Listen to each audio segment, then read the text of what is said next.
Welcome to brain for technical education. और आज हम डिस्कस करने वाले हैं क्लास 9th एनसीईआरटी सॉल्यूशन को, जिसमें हम एक्सरसाइज 7.2 को डिस्कस करेंगे। 7.1 के क्वेश्चंस का हमने प्रीवियस डिस्कस किया था, तो आज ये हमारा क्वेश्चन नंबर फर्स्ट है। तो चलिए देखते हैं क्वेश्चन नंबर फर्स्ट में क्या दे रखा है।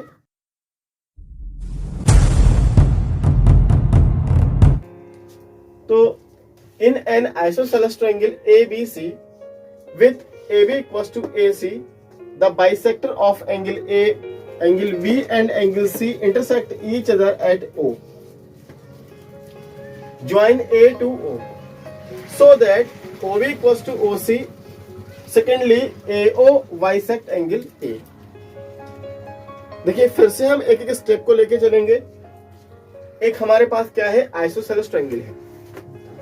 हमने क्या किया, एक आइसोसेलेस ट्रायंगल लिया। और आइसोसेलेस ट्रायंगल कौन सा होता है? ऐसा ट्रायंगल जिनमें टू साइडें क्या हो, इक्वल है। जैसे मान लिया ये और ये साइडें इक्वल है, तभी ये क्या कहलाएगा, आइसोसेलेस कहलाएगा। इस तरीके से। दूसरी बात यहाँ पे क्या बोला गया, द और ये AB equal to AC, AB equal to AC दिया भी, तो हमने ये एक जैसे मार्क इसमें लगा लिए। Secondly, they have given to us the bisector of angle B and angle C intersect each other at O। Bisector किसके? एंगल B के और C के। चलिए, एंगल B का बाइसेक्टर और एंगल C का बाइसेक्टर। इस तरीके से ये दोनों कहां इंटरसेक्ट करते हैं? O पे इंटरसेक्ट करते हैं। उसके बाद क्या बोला गया है, ज्वाइन A टू O। हमने क्या वो किया, A से लेकर O को ज्वाइन कर दिया, तो कुछ इस तरीके की फिगर क्रिएट हो गई। अब देखिए एक चीज मैं और आपको क्लियर कर दूं क्या, कि जो बाइसेक्टर होता है उसकी क्या गारंटी होती है कि जिस एंगल से वो निकलता है उस एंगल को वो इक्वल पार्ट में डिवाइड कर देता है। मींस ये एंगल B जो है, जितना अपर साइड में है उतना ये लोअर साइड में होगा। एंगल C जो है, जितना यहाँ है उतना यहाँ भी होगा। यानी ये आपस में क्या होंगे, इक्वल होंगे। जब ये एंगल इक्वल होंगे तो इक्वल एंगल के सामने वाले जो अपोजिट साइड्स होती हैं वो भी इक्वल होती हैं। जैसे ये एंगल इक्वल है, ये एंगल और ये एंगल आपस में कैसे होंगे, इक्वल होंगे। क्यों इक्वल होंगे? क्योंकि B और C पूरा इक्वल है। जब ये B और C इक्वल है तो इनके बाइसेक्टर भी आपस में इक्वल होंगे।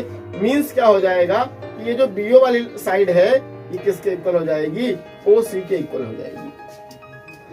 इस तरीके से तो इतनी सारी चीजें हैं। दूसरा हमें प्रूफ क्या करना है, सो दैट दिखाइए कि OB इक्वल टू OC, मतलब OB इक्वल टू OC, ये हमें प्रूफ करना है। और AO बाइसेक्ट एंगल A, यानी जो AO है ये लाइन, ये एंगल A को बाइसेक्ट करती है। बाइसेक्ट प्रूफ करने के लिए आपको क्या करना पड़ेगा कि ये वाला एंगल जो है, यानी ये वाला एंगल जो है इसके इक्वल आ जाए।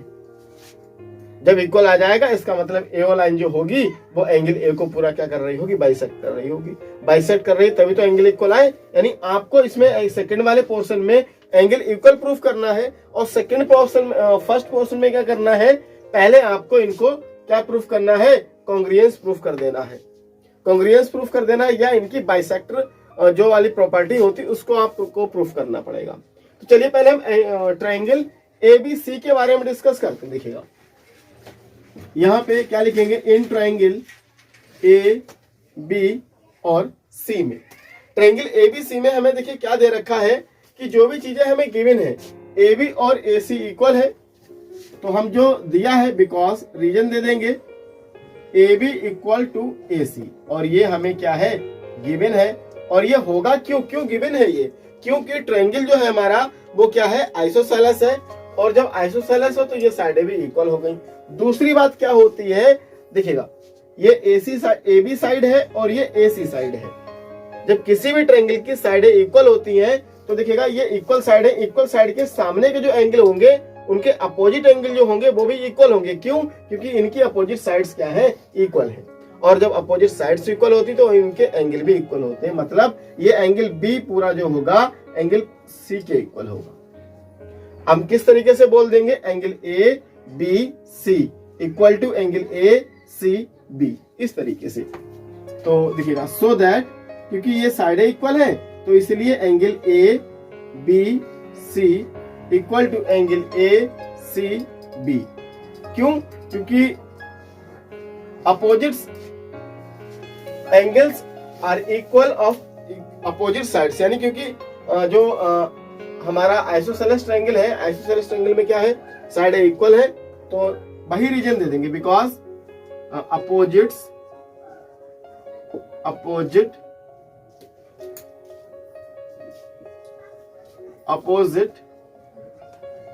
साइड्स आर इक्वल, ये रीजन दे देंगे। जब अपोजिट साइड्स इक्वल है तो उनके अपोजिट एंगल भी क्या होंगे, इक्वल होंगे।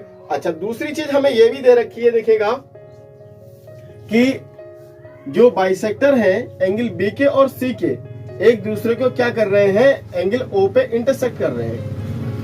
यानी जब एंगल ओ के ये बाइसेक्टर है तो इसका मतलब हाफ एंगल ये वाला और हाफ एंगल ये वाला इक्वल होगा।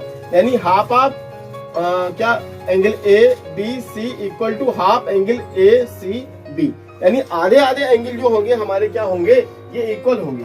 देखिए ये तो कंप्लीट एंगल इक्वल है, और यहाँ पे क्या दे देंगे रीजन, क्यों? क्योंकि हमारा ये जो यहाँ दे देंगे बिकॉज ओ बी, या हम डायरेक्टली ऐसे भी राइट कर सकते हैं एंगल ए बी सी का आधा और 1/2 एंगल ए सी बी, यानी इनके जो हाफ एंगल हैं वो भी इक्वल होंगे। क्यों इक्वल है? क्योंकि ओ बी और ओ सी क्या है, आर बाइसेक्टर्स। ये क्या है, बाइसेक्टर है। और जब बाइसेक्टर होंगे तो देखिएगा एंगल ये बी कंप्लीट था, यह एंगल सी कंप्लीट था, तो बी एंगल का आधा पार्ट और सी एंगल का आधा पार्ट इक्वल हो गया। तो चाहे हम क्या बोल दें, ओ बी सी बोल दें, या ओ सी बी बोल दें, या हाफ एंगल बोल दें, या पूरे का हम हाफ बोल दें, ये आपस में दोनों के हाफ एंगल जो होंगे इक्वल होंगे। देखिए जैसे एंगल पूरा बी है तो एंगल हाफ बी बोल सकते हैं और 1/2 एंगल सी बोल सकते हैं। बस क्या हुआ कि लिखने का तरीका बदल गया, लिखने का मेथड चेंज हो गया। हमने क्या राइट कर दिया, इसको ए बी सी राइट कर दिया।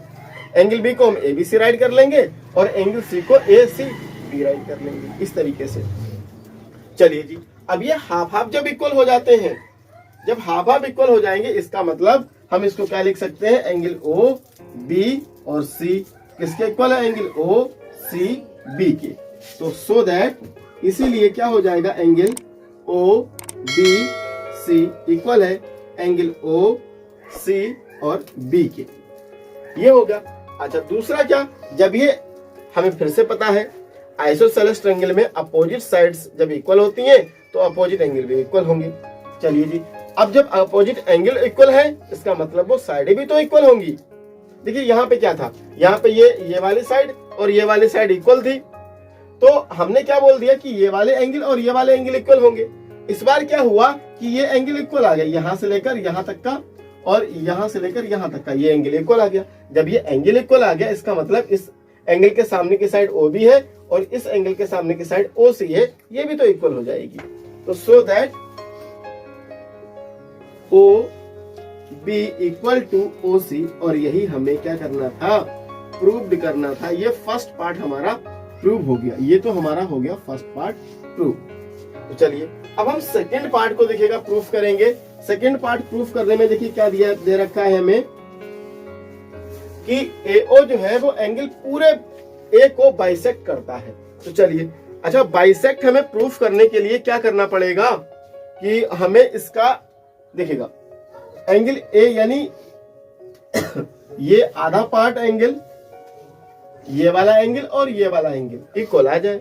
जब इक्वल आ जाए तो हम बोल देंगे कि ये एंगल यानी जो AO है वो पूरे एंगल A के लिए बाइसेक्ट कर रही होगी। और इक्वल कब आएंगे, जब हम इनमें कॉन्ग्रुएंसी लगाएंगे।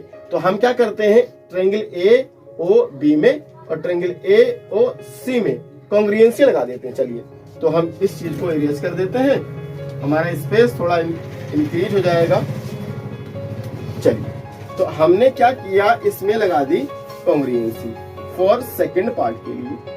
तो चलिए अपना वही तरीका कि इनसे स्टार्ट करेंगे, in triangle AOB and triangle AOC। चलिए तो हमने क्या किया, इसमें हमने कॉन्ग्रुएंसी लगाने के लिए हम क्या करेंगे, देखिएगा जो भी चीज हमें इक्वल दे रखी है उनको इक्वल लगा देंगे। कौन कौन सी चीजें देखिए हमें इक्वल दे रखी है, एक तो हमें ये A B equal to A C, यही पहली बात गिवन है, A B equal to A C. दूसरी हमने क्या किया, O B equal to O C proof कर चुके हैं, यहाँ पे प्रूव्ड है। तो चलिए इसको इक्वेशन फर्स्ट डाल देते हैं यहाँ पे। तो हम क्या राइट कर देंगे, O B equals to O C, कहां से, फ्रॉम इक्वेशन फर्स्ट से। हम ये पहले ही प्रूफ कर चुके हैं, दो बातें हो गई। तीसरी बात हम क्या ले लेंगे, ए ओ देखिए दोनों में आ रहा है, इधर भी आ रहा है और उस तरफ भी जा रहा है, means A O equals to A O. ये क्या है, ये हमारी हो गई कॉमन साइड, ये हमारी हो गई कॉमन साइड। तो कितनी प्रॉपर्टी, 1 2 3, और जब 3 property in a triangle equal, so we can say that the given triangle is also congruence होंगे। तो 3 प्रॉपर्टी हो गई, तो इसलिए हम क्या राइट कर लेंगे, so that triangle A O B congruence हो जाएगा ट्रायंगल ए ओ सी के। चलिए जी, ये तो हमारा कॉन्ग्रुएंस हो गया, और जब कॉन्ग्रुएंस हो ही गया तो बची हुई जितनी भी प्रॉपर्टी हैं वो ऑलरेडी इक्वल हो जाएंगी। इसका मतलब हम डायरेक्टली क्या बोल देंगे, angle B A O equal हो जाएगा किसके, ओ ए सी के। तो so that triangle B A O equal हो जाएगा ट्रायंगल ओ ए सी के, यानी ये ट्रायंगल आपस में कैसे हो गए, इक्वल हो गए। और जब इक्वल हो गए इसका मतलब क्या हो जाएगा कि जो एओ है, एओ ने क्या किया, इस पूरे एंगल ए के लिए 2 पार्टों में डिवाइड किया, जो कि आपस में कैसे हैं, इक्वल है। तो ये इक्वल आ गए, इसका मतलब क्या लिख देंगे, implies that AO bisects angle A, यानी जो एओ है वो एंगल ए के लिए क्या करता है, बाइसेक्ट करता है। तो यही हमें प्रूव करना था, तो ये हमारा प्रूव्ड हो गया। तो चलिए डियर स्टूडेंट, इस तरीके से ये हमारा क्वेश्चन नंबर फर्स्ट कंप्लीट होता है। वीडियो अगर पसंद आई हो तो वीडियो को लाइक, शेयर एंड चैनल को सब्सक्राइब करना ना भूलें। Thank you, wish you all the best.